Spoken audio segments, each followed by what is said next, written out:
Naniniwala naman ang Lobian Realty Group na matatag pa rin ang real estate industry sa bansa sa kabila ng kawalan ng katiyakan sa pandaigdigang ekonomiya. Hearted Molina sa balitang yan.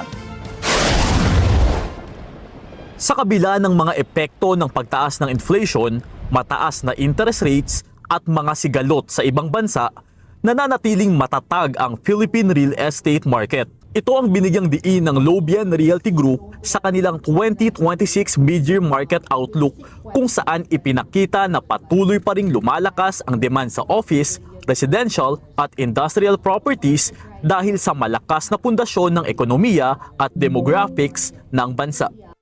Philippines fundamental that support the real estate market very strong, malakas pa rin siya kasi lumalaking population ng Pilipinas, dumadami, tapos batang-bata, 26 years old yung average age. So imagine mo na lang yung mga yan, di ba? Balang araw, tatanda yan, magkakaroon ng trabaho ng pamilya, and they will purchase property.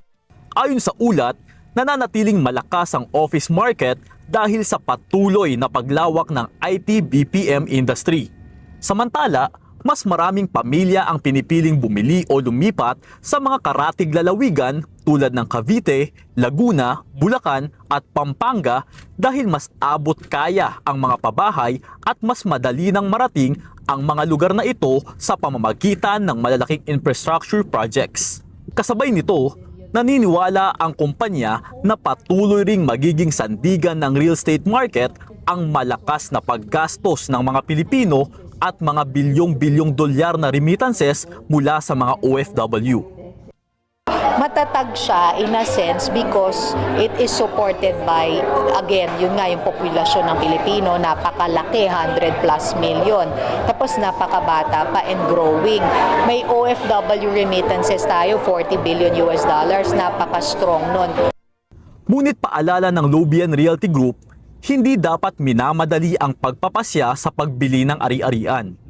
Anila, ang real estate ay isa sa mga pinakamahalagang long-term investments kaya kailangang pag-aralang mabuti ang lokasyon, halaga at posibleng paglago ng isang proyekto bago maglabas ng pera. Lagi silang maggawa ng due diligence nila. Or kontakin kami, di ba? Lobian Realty Group. But really, when you acquire a property, it's a long-term asset. So hindi siya yung pagising mo ngayon, bukas bibili na. Pinag-iisipan siyang mabuti. Sa kabila ng mga hamon sa pandaigdigang ekonomiya, naniniwala ang Lobian Realty Group na patuloy pa ring makakaakit ang Pilipinas ng mga mamumuhunan.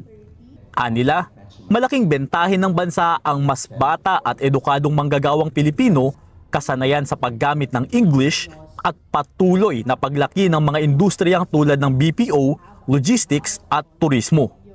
You look at the Philippines as a country, the big potential that we have. I've always say this, the young population, highly educated, everyone can speak English, tapos very yung hospitable.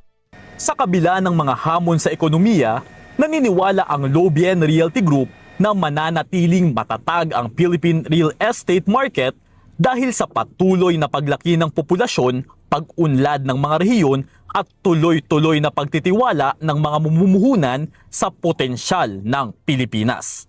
Hearted Molina para sa Mata ng Agila, matatag, matapang, matapat.